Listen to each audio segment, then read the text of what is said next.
What is going on, YouTube people? Neo Cards and Comics here. Intriguing one today. Double video day. This is being shared around Twitter. Apparently, we may have some leaked, scraped, hacked, whatever you want to call it, sales data for Magic 30th Anniversary Edition. Now, no way to know if this is accurate. This is alleged. This is a maybe. Grain of salt. Take this for what you will. But I have to me, the numbers are at least plausible, and we'll kind of talk about why here in a minute. And then kind of discuss potential ramifications if these are actually accurate. So this was shared. This is where it was shared to me from someone, but it was posted on X Flesh and Blood X on Twitter. Supposedly an engineer scraped the data for Magic the 30th sales. I know that this is something that can be done, so this isn't like that far out of left field. Comments down below. You guys and girls, let me know your thoughts on these numbers, and if you think that this is legit or not. Once again, pure speculation here. No idea if this is accurate. Allegedly, all the caveats that you could throw in there. Max global limit of just over 14,000 units. And then he goes into individual country breakdowns. US just under 12,000, UK max just over 500, EU just under 2,000. Then the totals across all three regions, 2239 is what the actual sales were. You see it broken down by successful sales versus attempted sales for a 15.7% sellout figure. Whew. If these numbers are accurate, that is brutal. Remember, this thing was up for about 35 minutes, give or take, before they rug pulled it. So, let me equip the tinfoil hat here. And really, this should have been on right from the get. Let's assume this is legit. What do we have to kind of back up the fact that this could be legit, rather? So the site barely struggled early on and then was basically fine to check these things out, no problem. Which makes it lead to believe, it had the very first rush, and then after that, it was perfectly fine for the next 20 or so minutes with no major issues. There was people, apparently, according to, I saw Rudy's video yesterday, people are already getting shipping notices for this stuff. And according to those people in the know, this will be the fastest Wizards have ever shipped a product out like this, period, in regards to processing and shipping, which leads to maybe there wasn't that many to ship out. So this all leads into the conspiracy theory of, that they just pulled the plug on this thing. Now, some people are saying if that's the case, why would they pull the plug on it after 30 minutes? The answer to that question is optics, PR, to make it look like this was an extremely successful launch because it's unavailable after 35 minutes, which, some people will take as, if you're not like in the thick of it, in the weeds of it, you'll just look at that and be like, oh, that thing must have done great. It was gone in like 35 minutes. Crazy. My goodness. People are wild.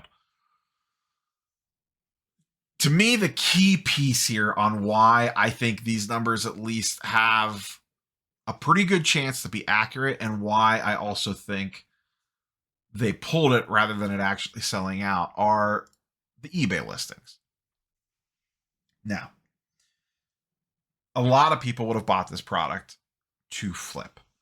I am sure a decent amount of people bought this as true Magic historians / collectors. But we all know in the modern era, people love to chase the flip. Buy it, flip it, make your couple $100 as fast as humanly possible, and get this thing paid off before the credit card bill comes in. We've seen this in sports cards a billion different times and across a ton of other collectible markets. The retail flip game, or the limited drop flip game, or whatever you want to call it, is strong.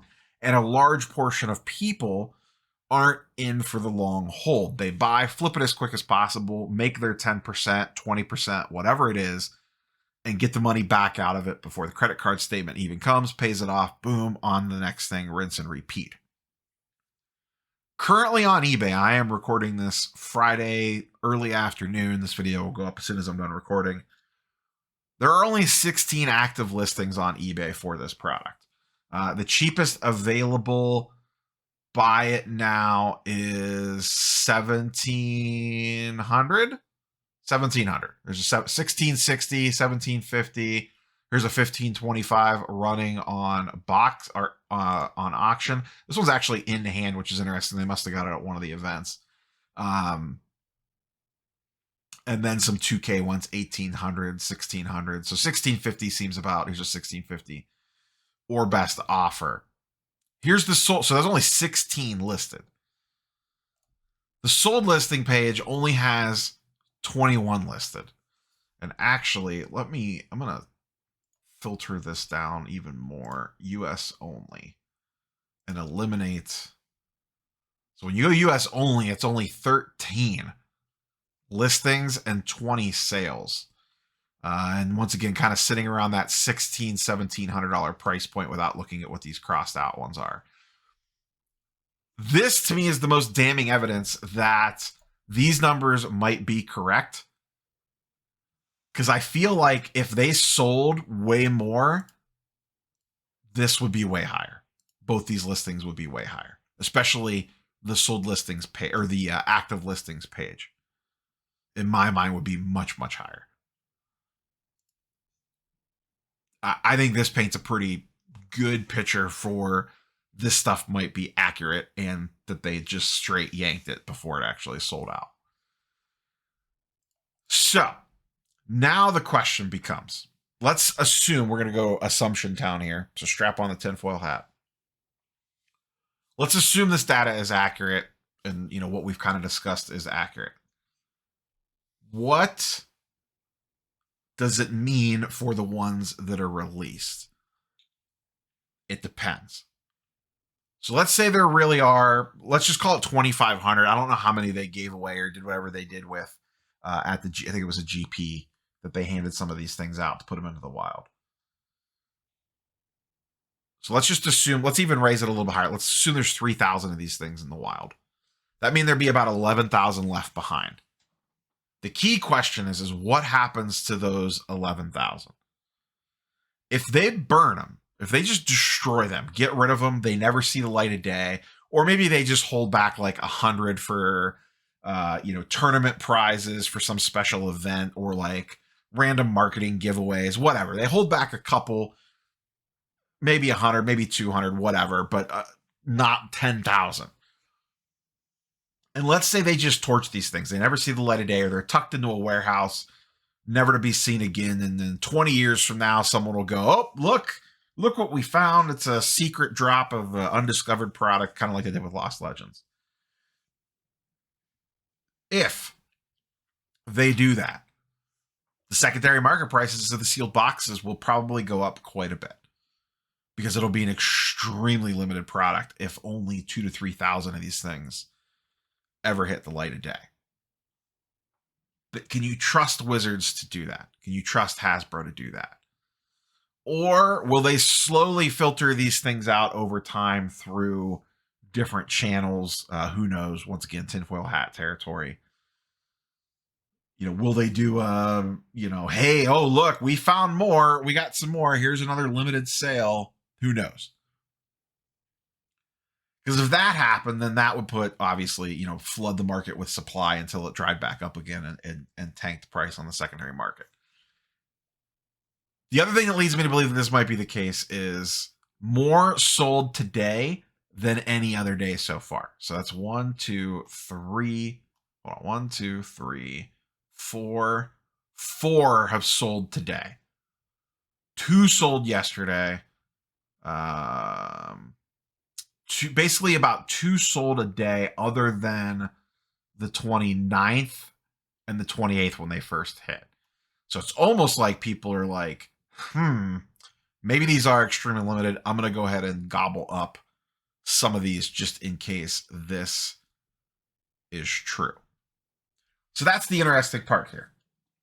This could be ended up being a super limited product, super rare, but that's contingent on what happens with these other 11,000 units. And if that is the case, let's say this number is real and there's only, let's just call it once again, 2,500 to 3,000 of these out here, depending on how many they already gave away.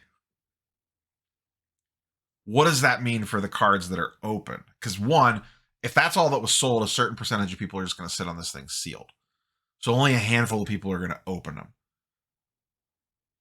So once again, we'll have a good idea when we see how many Black Lotuses hit eBay. How many of those hit the secondary market? That'll be the big one. If none of those things turn up, that once again goes back to these numbers being semi-accurate, because I forget what the data is. It's like 1 in 40 boxes or something to hit a original art frame. So if only 2,500 to 3,000 boxes sold, there's not going to be that many in the wild when you consider how many people won't even open these. So as time goes on, over the next, especially if these things are already shipping, the people that are going to rip right away. People who are going to hold are going to tuck the thing away, and then there'll be a couple in the middle. We should have a pretty good idea pretty soon. Now, from a Hasbro perspective, they still did pretty well on this thing. 2,200 boxes at $1,000 a piece is still a pretty nice chunk of change when you have to imagine that their cost to produce these was pretty low because they're a reprint product. It's not like there's any R&D that went into this thing. They literally just were like, okay, these are the cards that we're doing. Send them to the printer. A little bit of design work probably on them for the frames and whatnot, and the backing and the box and all that. But it's not like there's a huge expense for this on Wizard side, even if they sit on 12,000 of these things. They're probably still made a decent amount of profit on the ones that they sold. And, what do they end up doing with the extra ones? So, a lot of interesting and intriguing things to kind of digest here. So, I ask you all, ladies and gentlemen of the jury, do we think this is accurate? Do we think these numbers seem plausibly real? I have laid out what was shared and then kind of my thought process on it, along with the eBay listings of active listings and sold listings, and just kind of the general vibes around these things. Do we think these numbers are plausible? And then what do we think that means? I didn't buy any of this stuff. I was never planning on buying any of this stuff. I don't even know that I would buy one now, given this. I mean, I'm sure you people are going to make money flipping this thing for sure. I mean, that's obviously clear. Look at the sold listings, even after eBay fees and all that nonsense, you're still going to clear a couple $100. But clearly this thing did not perform as well as they expected, in my opinion. But curious for your thoughts and comments down below. We'll see if anything else shakes out of these numbers. Hopefully this is the last time I'm covering this. I don't know. I wasn't even planning on doing this video, and then these numbers came out, and I thought that was a very interesting talking point. So shout out to X Flesh and Blood X for sharing this on Twitter. And shout out to the person who you are who put this across my desk, because I would not have seen it without them. So catch you guys and girls on the next one. Peace.